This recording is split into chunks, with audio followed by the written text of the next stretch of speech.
हरियाणा से आया एक ऐसा मामला सुन के हो जाएंगे हैरान। नाबालिग बेटे ने ही ले लिए अपने पिता के प्राण। गहरी नींद में सो रहा था पिता, हथौड़ा लेकर पहुंच गया लड़का। किस वजह से पिता को उतारा मौत के घाट, जानकर दंग रह जाएंगे आप। जी हाँ, हरियाणा के करनाल से एक ऐसी खबर है जो आपके रोंगटे खड़े कर देगी। एक नाबालिग बेटे ने अपने ही पिता के साथ कुछ ऐसा किया जिसे सुनकर आपका दिल दहल जाएगा। आखिर क्या थी वजह, क्या हुआ उस रात जब एक बेटा अपने बाप का कातिल बन गया। ये कहानी न सिर्फ एक अपराध की है बल्कि आज के समाज का कड़वा सच भी दिखाती है। आइए इस खौफनाक घटना के पीछे की सच्चाई को जानते हैं।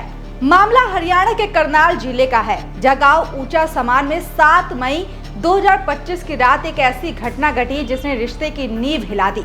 मृतक एक मिस्त्री था, अपने परिवार के लिए दिन रात मेहनत करता था। उसका सपना था कि उसका नाबालिग बेटा पढ़ लिख कर बेहतर जिंदगी जिए ताकि उसे मजदूरी ना करनी पड़े। लेकिन बेटा पढ़ाई से कोसों दूर था। 9वीं में फेल होने के बाद भी अपनी ही दुनिया में मस्त रहता था और बार बार पिता से बुलेट बाइक की मांग करता था। पिता अपने बेटे की हरकतों से परेशान था। वो उसे समझाने की कोशिश करता, लेकिन बात न बनने पर गुस्से में डांट डपट, कभी मारपीट भी करता था। मगर एक दिन बाइक को लेकर बाप बेटे में इतना बड़ा झगड़ा हुआ कि बेटे के मन में पिता के लिए नफरत जाग उठी। उसने एक खौफनाक प्लान बनाया। 7 तारीख को थक हार के पिता सो रहा था, तभी बेटे ने पास में पड़ा हथौड़ा उठाया और पिता के सिर पर और मुंह पे ताबड़तोड़ वार शुरू कर दिए। बेटे ने इतनी बेरहमी से पिता पे वार किए कि मौके पे ही पिता की मौत हो गई। हत्या के बाद वो शांति से घर लौट आया और सो गया जैसे कुछ हुआ ही नहीं। सुबह जब इसके बारे में पता चला तो हर कोई दंग रह गया। लेकिन लड़के ने यहाँ गजब का दिमाग लगाया। जहाँ पिता का लहूलुहान शव देखकर उसने भी चीखना शुरू किया।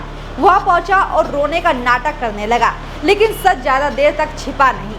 पुलिस ने आसपास के सीसीटीवी फुटेज खंगाले, जिसमें बेटा रात को मकान की ओर जाता और वापस आता दिखा। सख्त पूछताछ में बेटा टूट गया और कबूल किया कि उसने पिता की हत्या की।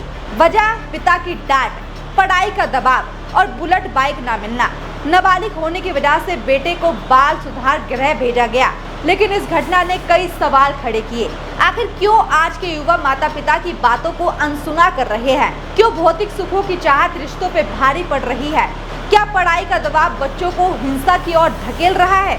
ये घटना एक परिवार की त्रासदी नहीं बल्कि हमारे समाज का आईना है। हमें सोचना होगा कि बच्चों को संस्कार और समझ कैसे दी जाए ताकि वो माता पिता के सपनों को बोझ न समझे। माता पिता को अपने बच्चों के साथ खुलकर बात करना और उनके मन को समझने की जरूरत है। ये खौफनाक हत्या हमें सिखाती है कि समय रहते संवाद और समझदारी जरूरी है, वरना रिश्ते टूटने में देर नहीं लगती। करनाल की इस घटना ने हमें सोचने पे मजबूर किया, पर आप इस मुद्दे पर क्या सोचते हैं? हमें कमेंट बॉक्स में जरूर बताएं। एक्शन इंडिया हरियाणा के साथ बने रहे।